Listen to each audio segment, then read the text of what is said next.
Dig it. Slow drag with remedy. The history of the word Bedlam creates a straight line to the late Middle English word Bethlehem. Bethlehem, a city in Palestine, from the Hebrew word for house of bread, which in turn lent itself to the name of many poorhouses. Opened in 1247, London's Bethlehem Hospital was a facility for paupers that would go on to specialize in housing the mentally ill.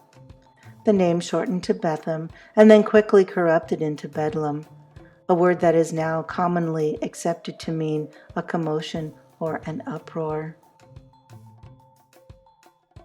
According to a 2016 BBC Culture article, further derivations of Bedlam came about in the 1600s, with such monikers as Stark Bedlam Mad to denote exceptionally difficult patients, or Tom O. Bedlams to describe beggars who feigned mental illnesses as a way to circumnavigate hard labor or imprisonment as mandated by the 1601 Relief of the Poor Act, or the Elizabeth Poor Act, an act that proclaimed that, quote, work would be forced on the idle and on vagabonds.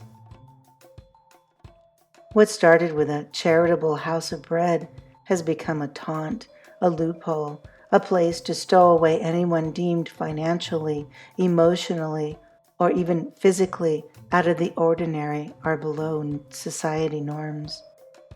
One constant that remains in this evolution of the word bedlam is the misnomer that to be poor or to have a misunderstood illness somehow meant a person had to have a mental illness.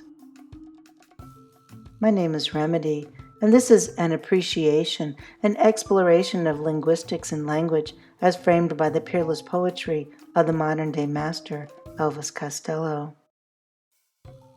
Today, it's a supplemental episode that extends from A Slow Drag with Bedlam from 2004's The Delivery Man and dips into the power of music itself, or what the philosopher Immanuel Kant called the quickening art.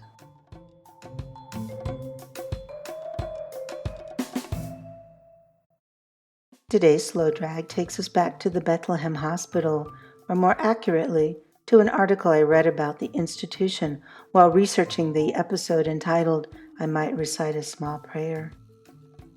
When the city of London took over the hospital in 1346, it became a place for, quote, general madness, including people with learning disabilities and other neurological concerns, such as falling sickness, now better understood and known as epilepsy, as well as dementia. The mention of neurologic mysteries, including dementia, calls to mind the touching 1989 song Veronica, written by Elvis Costello with the help of Sir Paul McCartney. It's a lovely exploration of an old woman who lived in the past, and it has the rare distinction of an Elvis Costello song that is actually about something. It was, quote, a highly hopeful song about a dismal topic.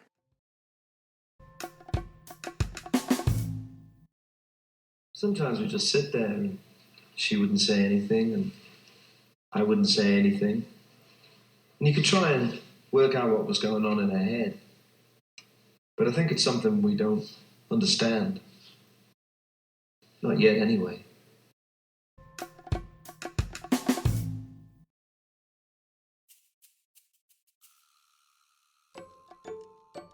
You may recognize that from the outro of the song's music video. The song Veronica is 30 years old now, yet it's clear this was not a passing interest, that this isn't a bygone cause of this master poet. In 2017, Mr. Costello put out a PSA for the Music and Memory Foundation, a nonprofit organization that helps provide personal music through personal music devices, in particular those little iPod shuffles that are easy to work. You may take a music device like this for granted. But for millions of people with Alzheimer's and dementia, a personal music player loaded with their favorite songs can reconnect them to an entire world. Music and memory is helping people with Alzheimer's and dementia unlock memories and rediscover the soundtrack of their lives. If you want to help music and memory spread the gift of music, visit musicandmemory.org. Thank you.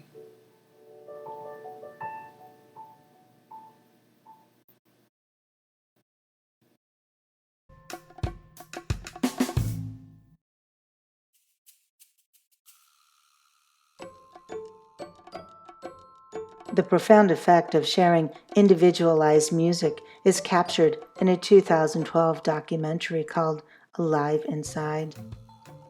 You don't have to personally know someone afflicted with Alzheimer's or dementia to be moved by watching the almost instantaneous and lasting effect on these patients.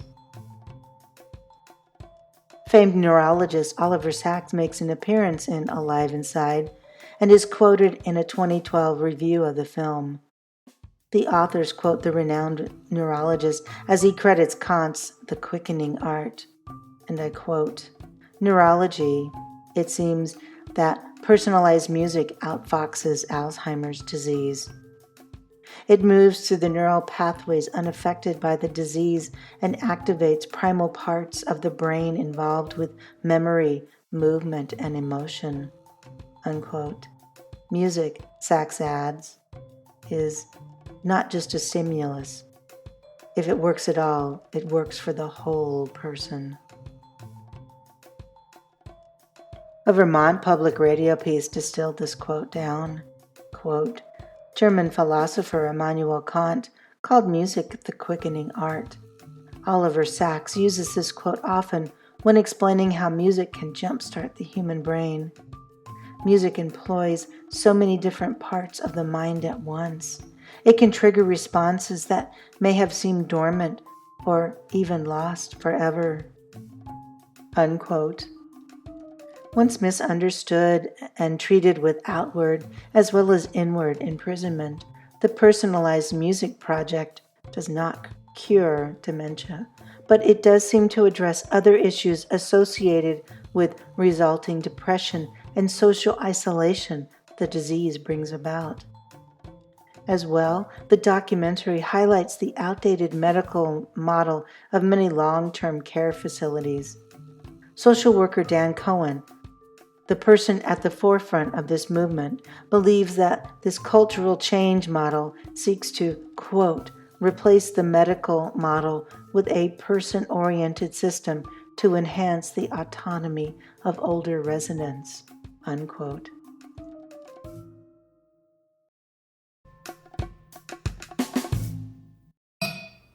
Dig it.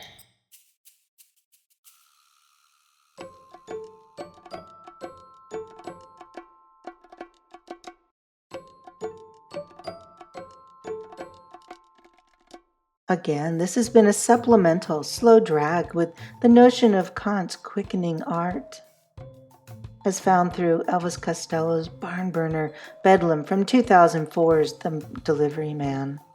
The purpose of this episode is to add more texture to a simple word and how through it so much more information regarding the history of asylums and how and why people were treated in them, and how today these same institutions are places for people who are locked inside of themselves, and how music remains a saving grace for every one of us.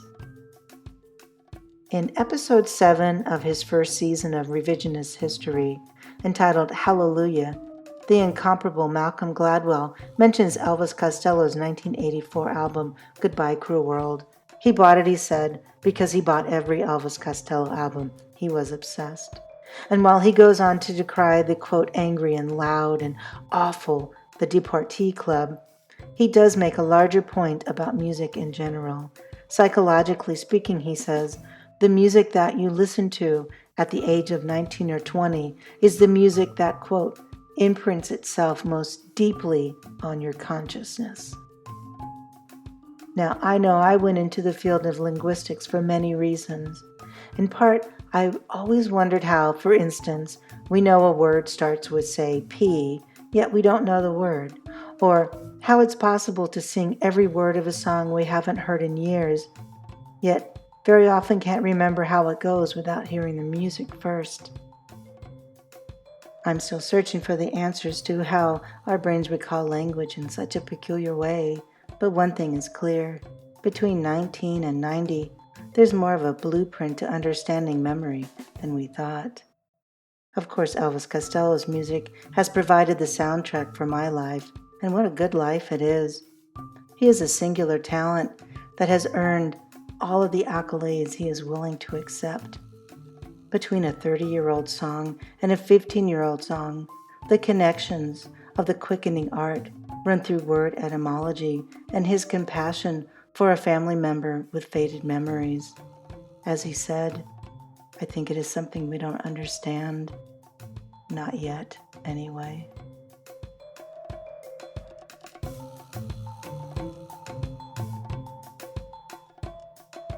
Thank you so very much for finding this appreciation, this exploration of linguistics, of language, all framed by the peerless poetry of the modern-day master, Elvis Costello. I hope you enjoyed today's supplemental episode that dipped into the power of language and of music itself, of the quickening art. Please check the show notes for important links to Memory and Music and to the Alive Inside documentary, as well as links to other references made in this episode. There is also a companion blog with a transcript and other useful references for your convenience. And as always, thank you so very much for listening all the way to the very end. I'd love to hear from you. Please get in touch with comments, suggestions, or interpretations of your own. Thank you.